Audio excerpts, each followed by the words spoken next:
Welcome back to Living Healthy. It's time for Inspired Insights. And I have the pleasure today, once again, of having Hal Johnson as my guest.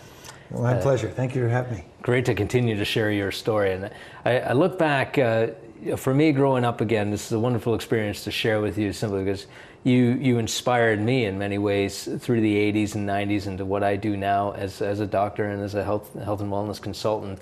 And I'm really having a lot of fun having you with me here today. Wow. So if I look back at your journey, it's been quite amazing. I look at where you come from, university years, University of Colorado, and you were a high-level baseball player and with the Canadian national team and everything there? Yeah, I had the opportunity to play for Team Canada and travel around the world and played at University of Colorado.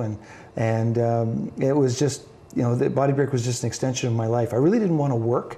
I wanted to get a real job. I wanted to continue being an athlete. That's right. And it spun its way into doing body break. And so if we build on that, it's quite amazing when I hear your story as to how you and Joanne met back in 1988 at the gym. Yep. We were just working out. She looked pretty good on the pec deck, so I went over and started chit-chatting. Right. And then said she had an interest in doing something in television, and I had a little bit of a nurtured idea, and we got it together.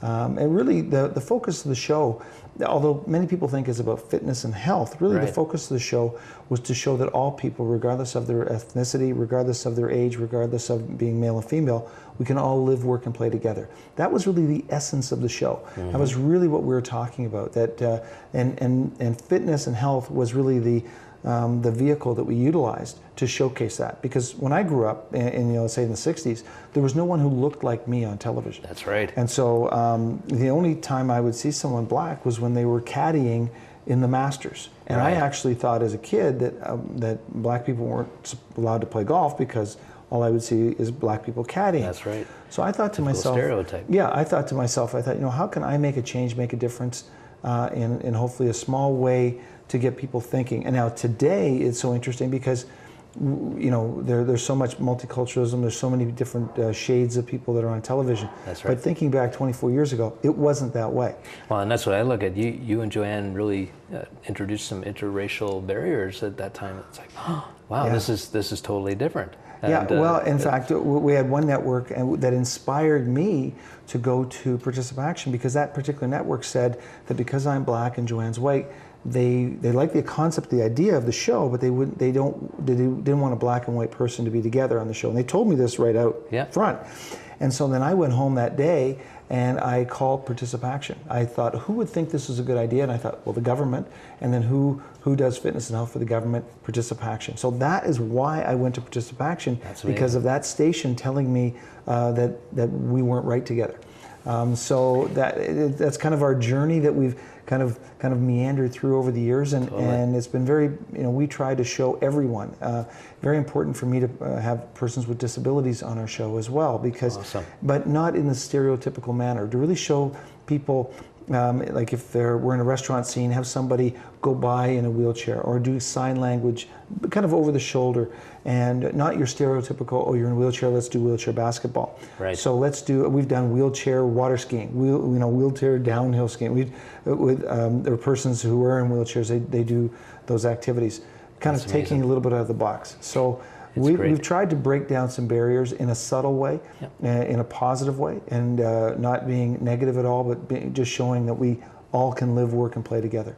And that's amazing because I look at my daughter Natasha, who's 20 years old and has cerebral palsy and is quadriplegic with her needs, and she knows and admires you and Joanne simply because of what she saw over her 20 years as to, if they can do that, well, maybe I can do that. And the next thing, she's track 3 skiing downhill, and she's doing all kinds of things, therapeutic, horseback riding, all types of things that you inspired her as well. Wow. That's fantastic. It's quite amazing how this all goes full circle here. Yeah, and it's great to hear that in terms that, we think we're just trying our little tiny show, and hopefully it reaches and touches people across Canada. And actually, we've been fortunate now.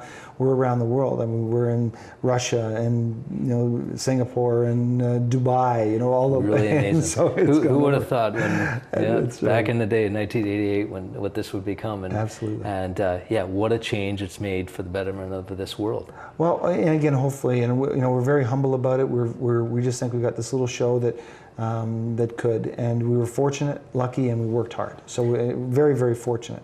And it goes back to a simple thing that it always seems that your passion and purpose as to what the mission of the show is always what has come first. Yes. Which is? Yeah, that we all live, work, and play together. That's right. That's really what it is. You got it. Yeah, yeah, this isn't about money. This is about helping people live better lives. Absolutely, and try to be positive all that way. And I've got, I've had positive influences on my life to think I can do something. And so when we had all the doors knocked down, we kept thinking, we can do this. We can do this. Yeah. When others would say no. Absolutely. And it goes to a nice little poem that your grandmother had shared with you that inspired you, and perhaps you could share that with me. Sure. It's a poem that was given to me when I was 8 years old, and it was really talking about that I can do anything I want to do. And it was, if you think you're beaten, you are. If you think you dare not, you don't. If you like to win but think you can't, it's almost a cinch that you won't. If you think you lose, you're lost, for out in the world you'll find success begins with one's will. It's all in the state of mind. If you think you're outclassed, you are. You've got to think high to rise. You've got to be sure of yourself before you can win that prize. That's amazing. Yeah, because life's battles don't always go to the strongest or fastest one, but sooner or later the one who wins is the one who thinks they can. Beautiful. Thank you so much, Hal. Pleasure. Good. And do I get to take you into the break again? Absolutely. Until next time, keep fit and have fun. Amazing. Thank you, Hal. Thanks.